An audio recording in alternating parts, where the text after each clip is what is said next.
Hello everyone, welcome back to this channel. কেমন আছেন আপনারা সবাই? আশা করছি ভালো আছেন। দেখতে দেখতেই রমজান মাস কিন্তু চলে এলো, মানে আমাদের রোজার মাস চলে এলো। আমিও এটা ছিল আমাদের প্রথম রোজা। আমিও সেদিন কিছু বুঝতে পারিনি যে এত তাড়াহুড়ো করে সব কিছু গোছগাছ রান্নাবান্না এই সেই প্রথম দিন অতটা বুঝতে পারিনি। তো আমি এখানে প্রথমেই একটা কড়াই বসিয়ে নিয়েছি। তো চলো তোমাদেরকে দেখানো যায় যে আজকে আমি ইফতারের জন্য কি কি বানালাম। এখানে আমি একটা কড়াই বসিয়ে নিয়েছি, তার মধ্যে আমি একটু সামান্য পরিমাণে ঘি দিয়ে দিয়েছি। ঘি দেওয়ার পরে আমি আজকে সেমাই রান্না করব, আমার ঘরে বানানো সেমাই, যেগুলো আমার শাশুড়ি মা আমাকে দিয়েছিলেন। তো আমি ঘিটা একটু গরম হয়ে গেছে, তার মধ্যে আমি সেমাইটা দিয়ে দিলাম একটু ভেজে নেওয়ার জন্য।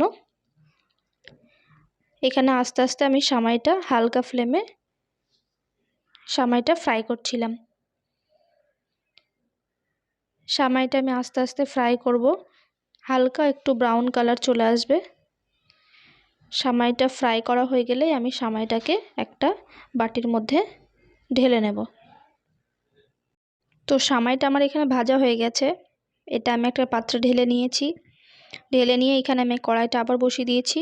এর মধ্যে আমি একটু দুধ দিয়ে দেবো পরিমাণ মতো। দুধ ঢালার পরে দুধের মধ্যে আমি দিয়ে দেবো তেজপাতা, তারপর একটু দারচিনি, এলাইচি এর মধ্যে একটু একটু করে অ্যাড করে দেবো। তারপর দুধটা যখন ভালোভাবে ফুটে উঠবে তখন তার মধ্যে আমি এই যে ভেজে রাখা সেমাই, সেই সেমাইটা আমি কিন্তু এর মধ্যে অ্যাড করব। তো রান্না করতে করতে আমি প্রথম দিকে কিন্তু খুব আস্তে আস্তেই মনোযোগ দিয়ে রান্না করছিলাম। এর মধ্যে আমার মানে সময় সম্বন্ধে কোনো খেয়ালই ছিল না যে এত দেরি হয়ে যাচ্ছে ইফতারের। তো দেখা যাক কত তাড়াতাড়ি আমাদের রান্নাটা কমপ্লিট হয়। এর মধ্যে আমি পরিমাণ মতো চিনি দিয়ে দিলাম, স্বাদ মতো। আপনার যে যেরকম পছন্দ করেন সেরকম চিনি এর মধ্যে অ্যাড করতে পারেন। সব কিছু দেওয়ার পর আমি দুধটা এখানে ভালো করে জার করে নিয়েছি। দেখতেই পাচ্ছেন ভালো করে জার হয়ে গেছে কিন্তু দুধটা। এর মধ্যেই আমি আমার ওই যে ভেজে রাখা সেমাইটা যে ছিল সেটা এর মধ্যে কিন্তু এবার অ্যাড করে দেব, যাতে সেমাইটা কিন্তু অনেকক্ষণ ধরে সেদ্ধ হয়। যেহেতু এটা ঘরের বানানো সেমাই, তো আমার মনে হয় এটা একটু সেদ্ধ হতে সময় লাগে, তাই জন্য আমি অনেকক্ষণ ধরে এই সেমাইটাকে রান্না করব।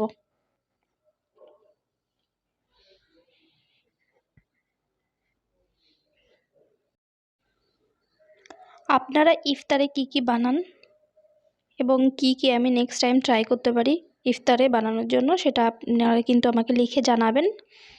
আর আমি এখানে সেমাইটা অ্যাড করে নিয়েছি। সেমাইটা অ্যাড করার পর আমি ভালো করে এটাকে নেড়ে দেব। নেড়ে দেওয়ার পর আমি এবার ফলগুলোকে একটা প্লেটের মধ্যে নিতে শুরু করব। প্রথমে আমি এখানে বাটিতে জল নিয়েছি। এর মধ্যে আমি খেজুরগুলো ভালো করে ধুয়ে নেব। ধুয়ে একটা প্লেটের মধ্যে তুলে নিলাম। তারপরে আমি কিছু আঙুর জলের মধ্যে আমি ধুয়ে নিয়েছিলাম ভালো করে জলে ধুয়ে তারপর আমি এইগুলো একটা প্লেটের মধ্যে তুলে নিয়েছিলাম। তারপর এখানে আমি নিয়েছিলাম দুটো চাপা কলা। দেখতেই পাচ্ছেন আমি খেজুরগুলোকে ভালো করে সাজিয়ে নিচ্ছি। তারপর আমি আঙুরগুলোকে দিয়ে দেব। তারপর কলাগুলোকে, দুটো কলা আমি এর মধ্যে নিয়েছি ইফতারের জন্য, দুটো কলা এখানে দিয়ে দেব। তারপর আমি তরমুজগুলো এরকম করে একটা চাকুর সাহায্যে কেটে নিয়েছি। তরমুজে যে কি একটা শেপ এসেছে সেটা আমি নিজেও জানি না, তাড়াহুড়োর মধ্যে ছিলাম। তরমুজগুলো মোটামুটি একটা শেপ দিয়ে কেটে নিয়েছি।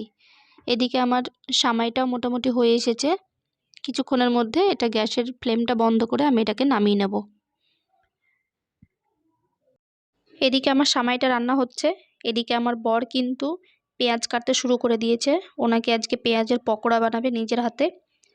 তো একটা চাকুর সাহায্যে এখানে পেঁয়াজগুলোকে ভালো করে কুচি কুচি করে কেটে দিচ্ছে। ওইদিকে দেখলাম যে আমার সেমাইটাও মোটামুটি রেডি হয়ে গেছে।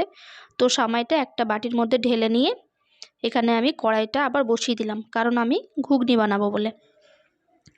ঘুগনি বানানোর জন্য আমি এখানে পরিমাণ মতো তেল দিয়ে দিয়েছি।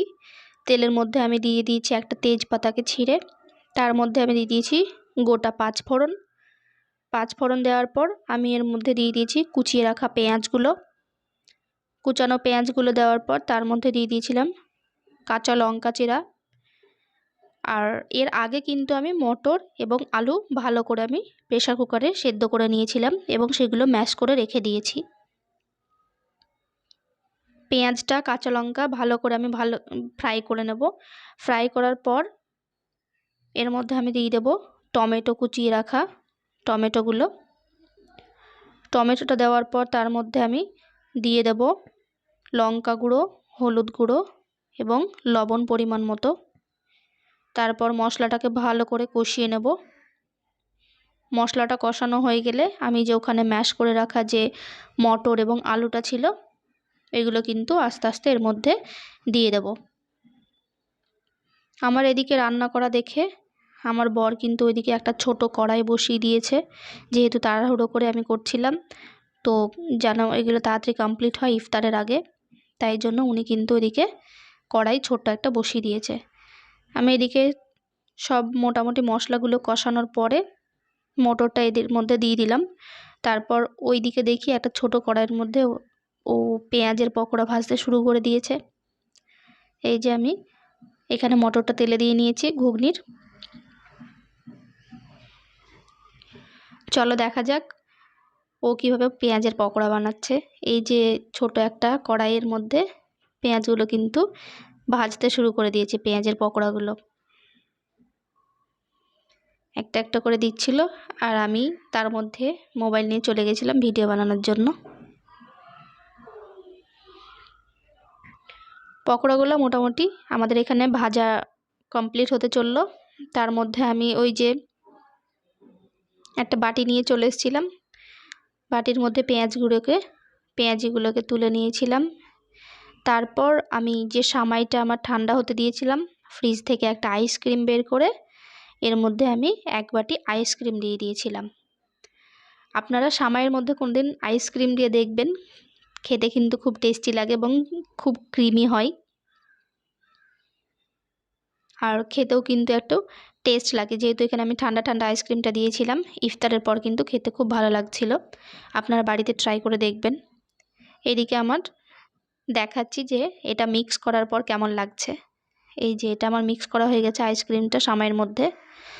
এর মধ্যে আমার ইফতারের সময় চলে এসেছে, তো আমি একটা প্লেটের মধ্যে আমার ইফতারগুলোকে ভালো করে সাজিয়ে নিয়েছিলাম। সামাই, তারপরে ঘুগনি, তারপরে পেঁয়াজের পকোড়া এবং কিছু ফল। তো ভিডিওটা ভালো লাগে থাকলে লাইক, শেয়ার এবং সাবস্ক্রাইব করবেন। দেখা হবে পরের ভিডিওতে।